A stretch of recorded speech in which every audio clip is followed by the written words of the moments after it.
நாகப்பட்டினம் நகராட்சியின் நகர்மன்ற மாதாந்திர கூட்டம் நடைபெற்ற நிலையில் கூட்டத்திற்கு வருகை தந்த அதிமுக கவுன்சிலர்கள் திருப்புவனம் கோவில் காவலாளி அஜித்குமார் காவல்துறை விசாரணையில் கொலை செய்யப்பட்டதற்கு நீதி கேட்டு ஜஸ்டிஸ் ஃபார் அஜித்குமார் என வாசகம் பொறித்து பேட்ஜ் அணிந்து வந்துள்ளனர். அஜித்குமார் கொலைக்கு கண்டனம் தெரிவித்த அவர்களுக்கு திமுக கவுன்சிலர்கள் எதிர்ப்பு தெரிவித்து வாக்குவாதத்தில் ஈடுபட்டுள்ளனர்.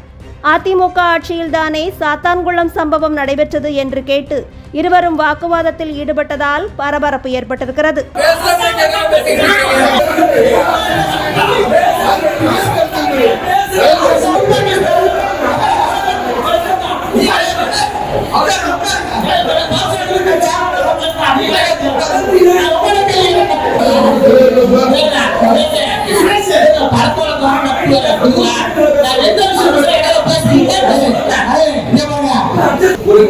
உறுப்பினர் ஒரு அந்த கருத்துக்கு உங்கள்கிட்ட கருத்து இருக்கா அப்படி கருத்து நீ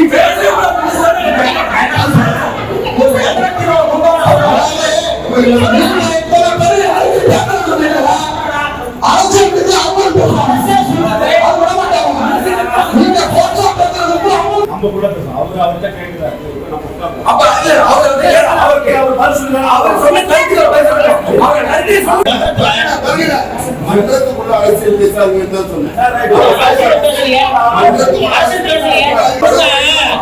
இது இறந்த சம்பவம், இதுக்கு நன்றி தெரிவிக்க முடியாது.